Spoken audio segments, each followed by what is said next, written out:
Hi hello welcome to Shalini Gowda YouTube channel. ಇವತ್ತಿನ recipe ಚಕ್ಕೋತ ಸೊಪ್ಪಿನ ಸಾಂಬಾರು. ಇಲ್ಲಿ ನಾನು ಅವರೆ ಬೇಳೆನ ತೊಗೊಂಡಿದ್ದೀನಿ 1 ಕಪ್ ಆಗೋಷ್ಟು. ಅದನ್ನು ನೀಟಾಗಿ ವಾಶ್ ಮಾಡ್ಕೊಂಡಿದ್ದೀನಿ. ಅದಕ್ಕೆ ವಾಶ್ ಮಾಡಿದಾದಮೇಲೆ ಸ್ವಲ್ಪ ನೀರು ಹಾಕಿ ಆಮೇಲೆ 1 ಕಟ್ಟಾಗೋಷ್ಟು ಚಕ್ಕೋತಿ ಸೊಪ್ಪನ್ನು ತೊಗೊಂಡಿದ್ದೀನಿ. ಅದನ್ನು ಕಟ್ ಮಾಡೋದೇನು ಬೇಡ, ನೀಟಾಗಿ ವಾಶ್ ಮಾಡಿ ಅದನ್ನು ಹಾಕ್ಕೊಂಡ್ರು ಸಾಕು. ಇಲ್ಲಿ ನಾನು ಫ್ರೆಶ್ ಆಗಿರೋ ಚಕ್ಕೋತಿ ಸೊಪ್ಪು ತೊಗೊಂಡಿದ್ದೀನಿ. ಅದರಿಂದ ಸಾರು ತುಂಬ ಟೇಸ್ಟಿಯಾಗಿ ಬರುತ್ತೆ, ತುಂಬ ಚೆನ್ನಾಗಿರುತ್ತೆ ಆ್ಯಂಡ್ ಆರೋಗ್ಯಕ್ಕೂ ಒಳ್ಳೆಯದು. ಇಲ್ಲಿ ನಾನು 4 ಮೆಣಸಿನ್ಕಾಯನ್ನು ಕೂಡ ಹಾಕ್ಕೊಂಡಿದ್ದೀನಿ. 1 ಟೊಮ್ಯಾಟೋನ 4 ಪೀಸಸ್ ಮಾಡಿ ಹಾಕ್ಕೊಂಡಿದ್ದೀನಿ. ಅರ್ಧ ಹೋಳು ಆನಿಯನ್ನ ಹಾಕ್ಕೊಂಡಿದ್ದೀನಿ. 1 ಹೆಸರು ಬೆಳ್ಳುಳ್ಳಿಯನ್ನು ಹಾಕ್ಕೊಂಡಿದ್ದೀನಿ ಬಿಡಿಸಿ. ಇದೆಲ್ಲ ಹಾಕಿದ ನಂತರ ಲಾಸ್ಟಲ್ಲಿ 1 ಟೇಬಲ್ ಸ್ಪೂನ್ ಉಪ್ಪನ್ನು ಹಾಕಿ ಕುಕ್ಕರ್ ಲಿಡ್ಡನ್ನು ಕ್ಲೋಸ್ ಮಾಡಬೇಕು. ಇಲ್ಲಿ ಕುಕ್ಕರ್ನ ನಾನು 3 ವಿಸಿಲ್ಸ್ ಹಾಕ್ಕೊಂಡಿದ್ದೀನಿ. ಏರ್ ಹೋದ್ಮೇಲೆ ಕುಕ್ಕರ್ ಲಿಡ್ನ ಓಪನ್ ಮಾಡಿ, ಈಗ ಎಲ್ಲ ಬೆಂದಿರುತ್ತೆ ಸೊಪ್ಪೆಲ್ಲ.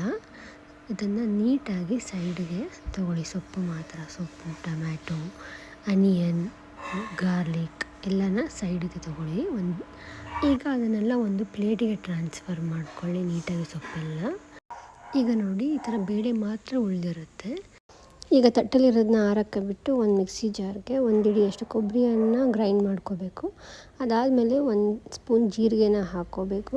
ಇದೆಲ್ಲ ಆದಮೇಲೆ ತಟ್ಟಲ್ಲಿ ಇಟ್ಕೊಂಡಿರುವಂಥ ಸೊಪ್ಪು ಆರಿದೆ ಅಂತ ನೋಡಿ ಅದನ್ನು ಕೂಡ ಮಿಕ್ಸಿ ಜಾರಿಗೆ ಹಾಕ್ಕೋಬೇಕು.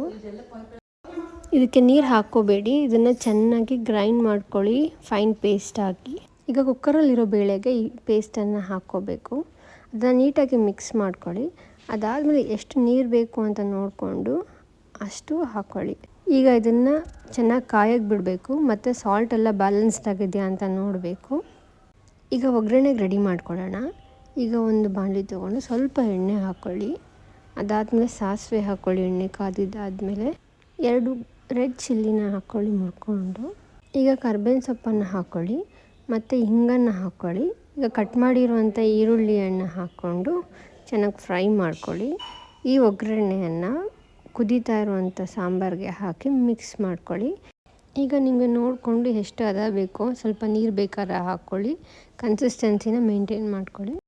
ಚೆನ್ನಾಗಿ ಕುದ್ದಿದ್ದಾದಮೇಲೆ ಸ್ಟವ್ನ ಆಫ್ ಮಾಡಿ. ಈಗ ಚಕ್ಕ ಸೊಪ್ಪಿನ ಸಾಂಬಾರು ರೆಡಿ ಇರುತ್ತೆ. ಇದು ಫ್ರೆಶ್ಶಾಗಿ ಮಾಡಿದ್ರೆ ತುಂಬ ಚೆನ್ನಾಗಿರುತ್ತೆ, ತುಂಬ ಟೇಸ್ಟಿಯಾಗಿರುತ್ತೆ. ಈ ರೆಸಿಪಿ ಇಷ್ಟ ಆದರೆ ಲೈಕ್ ಮಾಡಿ, ನನ್ನ ಪೇಜನ್ನ ಸಬ್ಸ್ಕ್ರೈಬ್ ಮಾಡ್ಕೊಳ್ಳಿ. ಹೀಗೆ ಬೇರೆ ಥರ ರೆಸಿಪೀಸ್ಗೋಸ್ಕರ ಕಮೆಂಟ್ ಮಾಡಿ. Thank you for watching.